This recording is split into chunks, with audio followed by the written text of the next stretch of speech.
Bonjour et bienvenue sur RDC UKTV, votre média de référence pour déchiffrer l'actualité politique, sociale et culturelle en RDC. Avec des analyses approfondies, des enquêtes de terrain et des programmes captivants, nous vous informons pour sensibiliser. Rejoignez notre communauté. Aimez, commentez, partagez et surtout, abonnez-vous pour rester informés des réalités qui façonnent notre pays. Nous continuons notre deuxième partie avec les conflits dans l'Est de la RDC. Et cette fois-ci, nous allons décortiquer comment l'organisation de l'exploitation se passe ou s'effectue dans les mines en RDC, plus ou moins rapide dans les milieux ruraux. Changement d'usage des sols, afflux de population dans les zones minières qui peuvent entraîner des tensions sociales, des conflits pour l'accès aux ressources ou aux retombées de leur exploitation. Le contrôle par les groupes armés. Après l'émergence des groupes armés locaux dans les années 1990 et leur prolifération pendant les deux guerres du Congo, 1996 à 1997 et 1998 à 2003, une insécurité généralisée s'est installée dans l'Ituri et les Kivu avec des attaques régulières contre les populations et les villages, des rapts et des embuscades de véhicules ou de convois de commerce. Ces actions violentes observées dans l'est du pays prolongent fréquemment des rivalités sur la possession des terres qui alimentent des tensions ethniques dont les origines remontent souvent à la colonisation, voire avant. Une galaxie de groupes armés écume le territoire. Dans l'échantillon des 829 mines actives, constituées par l'IPIS en 2023, un nombre impressionnant de mineurs, 136 240, disaient souffrir de l'ingérence d'acteurs armés, parmi lesquels de nombreux petits groupes d'autodéfense qui utilisent les ressources tirées des carrés miniers pour financer leur survie, des groupes armés plus puissants et également beaucoup d'acteurs étatiques, de la police nationale, de la police des mines et surtout l'armée nationale, FARDC, active sur 37% des sites miniers de l'échantillon. Le gouvernement a pourtant interdit la présence de l'armée sur les sites miniers et confié leur sécurisation à la police des mines, qui se révèle totalement défaillante. Nonobstant l'adoption de plusieurs textes réglementaires, les militaires continuent d'interférer dans le secteur minier et de s'arroger ses attributions. Ce que confirme le rapport des Nations Unies de 2024. Des éléments des FARDC et de la garde républicaine ont participé aux activités sur le terrain, les groupes armés et les unités de l'armée, tous fougueux autant qu'avides, tirent profit du commerce de l'or du conflit de plusieurs manières, en contrôlant les carrés miniers, en forçant les mineurs à travailler pour eux, en volant les minerais extraits, en taxant illégalement leur transport, en contrôlant leur exportation. Raúl Sanchez de la Sierra a repéré la grande variété de prélèvements opérés par les groupes armés. Une taxe à l'entrée du tunnel de la mine, une taxe de protection aux villageois, un péage sur le transport, une taxe sur les chiffres d'affaires, aux entreprises d'eux.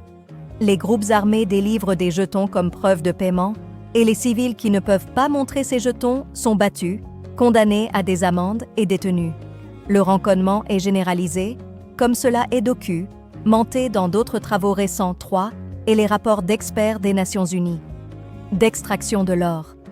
Les ressources financières et les soldats des FARDC ont été détournés de la lutte contre les groupes armés pour protéger des intérêts privés dans le secteur minier. Le rôle prédateur de l'armée nationale. La méthode choisie pour régler les conflits et résorber les insurrections a toujours été en RDC l'intégration des rebelles au sein de l'armée régulière et de la police nationale.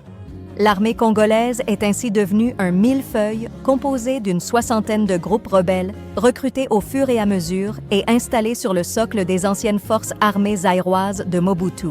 Les nouveaux intégrés rejoignent les éléments hétéroclites issus des groupes de combattants antérieurement recrutés.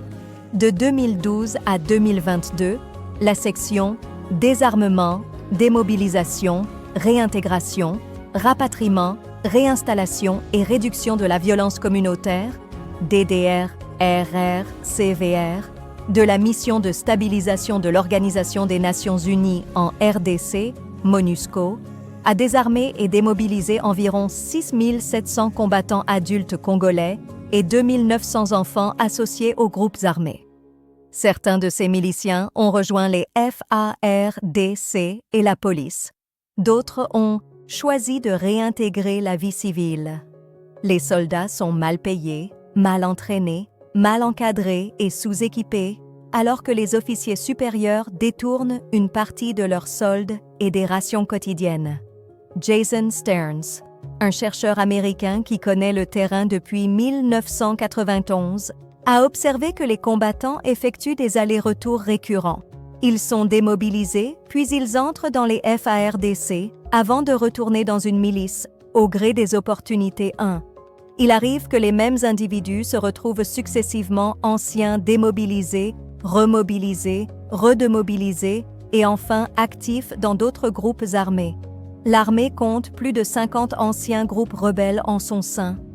Ils n'ont jamais démontré une volonté de renoncer à leur autonomie. Dans certaines unités, on ne parle ni le swahili, ni le lingala, ni le français, mais le kinyarwanda. Tout cela en dépit des plaintes des associations de la société civile qui dénoncent l'incohérence de confier à d'anciens rebelles le commandement d'unités et l'administration de territoires dans lesquels ils ont commis des crimes. Cette modalité de traitement des rébellions n'a jamais créé les meilleures conditions pour former une armée républicaine. Lorsqu'elle porte sur d'importants effectifs et qu'elle est mal conduite, la méthode peut avoir un effet totalement déstructurant sur l'armée. Les opérations de brassage-mixage ont depuis leur début été des occasions d'infiltrer des éléments pro-rwandais dans l'armée. Elles ont parfois été le moyen de recycler des miliciens au passif encombrant, y compris des chefs placés sous sanction par l'ONU, via en particulier les Wazalendo, patriotes en Kiswahili, ces miliciens élevés par Kinshasa au rang de sauveurs de la patrie en danger, des supplétifs qui tentent de colmater les brèches sécuritaires, là où l'armée est défaillante. Ils servent à surveiller les carrés miniers pour le compte de politiciens locaux et de chefs de bande, dont certains, comme Guidon Chimire Mouissa, sont sous sanctions internationales pour enrôlement d'enfants soldats, violences sexuelles. La loi sur la réserve armée de la défense, adoptée en juillet 2023, en officialise l'existence. Le résultat est résumé par John Banyan, président de la Société civile du Nord Kivu. On ne sait plus qui est soldat, qui est milicien, qui est bandité d'eux. La violence des groupes non étatiques. Beaucoup de groupes armés ont la même origine, un encastrement communautaire. Les chefs coutumiers jouissent d'une réelle légitimité. Elle est fondée sur plusieurs éléments, allant du pouvoir que leur confère leur statut de gardien de la terre à la reconnaissance d'une autorité fondée sur la lignée, en passant par les dimensions spirituelles et par leur rôle d'arbitre dans des contextes de crise sociétale aiguë. Ces éléments sont constitutifs, selon Casper Hoffman, de l'ethnogouvernabilité 3. Au fil du temps, les chefs de village s'entourent d'un groupe d'hommes en armes qui assurent leur protection et celle de leur communauté. Ainsi naissent les milices d'autodéfense locales, les Maï-Maï. D'abord portés par la demande sécuritaire de leur communauté, ils s'en extraient progressivement pour s'autonomiser et nouer des liens avec des politiciens locaux et parfois nationaux. Au fur et à mesure qu'ils acquièrent des pouvoirs et qu'ils se constituent des butins sur les mines et sur d'autres ressources, bétail, terre, forêt, les chefs armés deviennent des seigneurs de guerre et finissent par détenir les fonctions essentielles d'un État-teux. Combien sont-ils? Le baromètre sécuritaire du Kivu, Kivu Security Tracker, est un projet conjoint du Congo Research Group, basé au Center on International Cooperation de l'Université de New York et de Human Rights Watch. Son objectif est de cartographier les violences commises par les forces de sécurité de l'État et les groupes armés dans l'est de la RDC, afin de mieux comprendre les tendances, les causes de l'insécurité et les violations graves du droit international humanitaire et des droits de l'homme. Le baromètre a cartographié les groupes armés non étatiques présents en 2023 dans les provinces orientales du Congo pour en dénombrer 120. le chiffre établi par le Programme de démilitarisation, de désarmement et de réintégration, PDDRC, est lui de 252, avec près de la moitié au sud, à Fizi, Mwenga et Uvira. Quelques groupes ont des rayons d'action étendus. Début 2024, avant que le M233 bouleverse la carte des Kivu, les Nyatura étaient présents dans le territoire de Rutshuru. Les miliciens de l'Alliance des Patriotes pour un Congo libre et souverain, APCLS, étaient entre le Masisi et le Rutshuru. Les Nduma Défense du Congo rénové se trouvaient à la lisière des territoires de Walikale, les Raya Mutomboki au Masisi et au Sud Kivu, tous contrôlés par des commandants, des généraux autoproclamés revendiquant leur indépendance. La poursuite des conflits leur permettait de se comporter comme des bandits stationnaires, au sens de Mancure-Olson, qui s'installent pour monopoliser le vol sur leurs sujets à un taux d'imposition donné 4. Les positions acquises demeurent rarement intangibles. Le scénario fréquent est celui de l'affrontement entre groupes armés et forces d'autodéfense locales autour de la sécurisation de leurs zones de contrôle respectives. Ces querelles, qui tournent souvent en affrontements, une centaine en 2024, prolongent toujours des rivalités historiques et ethniques nées sur les terres et dans les villages. 3 exemples de prise de guerre. L'Ituri partage avec l'Ouganda une frontière en partie composée du lac Albert. Fin 2024, dans le territoire de Djougou, sur les 36 sites miniers étudiés par le groupe d'experts de l'ONU 5, des membres des FARDC, du groupe d'autodéfense Jeunesse Zaïre et de la milice la plus meurtrière, la Codeco, à qui on attribue des tueries de milliers d'Ituriens, contrôlait une production hebdomadaire d'or de plus de 29 kg. Les collusions entre eux sont multiples 6. Le général Lango, un commandant de la milice, contrôlait la mine Morgue, s'enrichissant en taxant illégalement les exploitants de la mine. Barakamaki, le commandant du groupe Zaïre, basé dans la région de Mabanga, avait lui aussi mis en place un système de prédation autour de l'exploitation de l'or, taxant les EMAP, avec une taxe qualifiée par le groupe armé de taxe de sécurité, qui correspondait à environ 20% de la production, et exploitant directement les sites miniers sur la rivière Chari, dans les environs de Mabanga. Baraka vendait son or directement en Ouganda. Au nord Kivu, les sites miniers de Rubaya, dans le territoire de Masisi, produisent 20% de la production mondiale de coltan, avec un minerai pur à 30%, une qualité qui n'a pas d'égal sur le marché. Cohabite la société minière du Bisunzu, SMB, détenue par un député d'origine Tutsi, et une dizaine de milliers d'artisans réunis au sein d'une coopérative, Cooperama, dirigée par un autre député, un ex-rebelle, connu quant à lui pour ses liens présumés avec les milices locales, notamment d'origine Hutu. Fin avril 2024, toute la zone est passée sous le contrôle du M23, délogeant, les armes à la main, les anciens occupants, un groupe rebelle, la coalition des patriotes résistants congolais, force de frappe, PARECO-FF, alliée à l'armée de la RDC.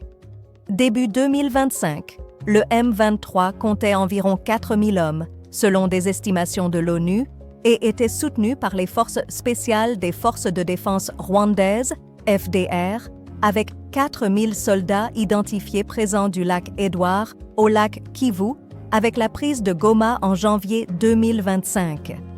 La police elle-même, en charge de la protection de la SMB, était infiltrée par des éléments rwandais 1. Le M23 avait établi une surveillance du transport des minerais extraits du site minier vers Mushaki, laquelle localité est devenue une plaque tournante de la contrebande, puis vers leur destination au Rwanda, via Tongo Kalengera. Chaque cargaison était taxée par le M23, lui permettant de se financer. Les creuseurs artisanaux et les négociants étaient contraints de verser une taxe de 3 000 $ par tonne pour le coltan et de 2 000 $ par tonne pour la cassitérite. La filière, qui produit 400 tonnes de coltan et plus de 500 tonnes de cassitérite par semaine, était ainsi totalement rwandisée. alimentant directement les fonderies de Kigali, où ils sont blanchis avec du coltan local pour devenir Made in Rwanda avant leur exportation. Le contrôle du M23 sur le territoire de Masisi et de Rutshuru a ainsi permis début 2025 au Rwanda d'établir son contrôle sur quasiment toute la production, le commerce et la première transformation du coltan venant de la région. Au sud Kivu, le groupe armé Mai Mai Yakutumba de la communauté des Babembe, opérant sur les moyens et les hauts plateaux des territoires d'Uvira et de Fizi, contrôlait en juillet 2024 la plupart des activités d'extraction de l'or. Un État dans l'État. La milice avait mis en place un système élaboré de taxation et de partage des profits, appliqué à une production annuelle d'or, estimée entre 2 et 3 tonnes. La milice faisait usage de la force ou menaçait d'y recourir en cas de désaccord avec les opérateurs. Les combattants de Yakutumba qui travaillaient sur les sites miniers pouvaient être appelés à prendre les armes à tout instant et déployés en dehors des activités minières pendant un certain temps avant de reprendre leur poste. D'où des tensions régulières avec d'autres milices frustrées par la répartition inéquitable des revenus de l'extraction du minerai. Sur le site de Kachanga, le plus important de la région de Misisi, comptant plus de 10 000 creuseurs et plusieurs centaines de gisements actifs, une centaine de miliciens Yakutumba étaient présents. De leur côté, les soldats des FARDC prélevaient des taxes sur les creuseurs, les travailleurs auxiliaires, le matériel et la production, sous prétexte d'assurer la sécurité sur le site et de ses environs. Chaque propriétaire de concasseur devait payer une taxe au Yakutumba qui avait trouvé une autre source de revenus en mettant une taxe sur les cuves des coopératives, destinée au traitement chimique des résidus déversés par les mineurs artisanaux. À suivre. Merci. Commentez, partagez et surtout, abonnez-vous pour rester informé des réalités qui façonnent notre pays.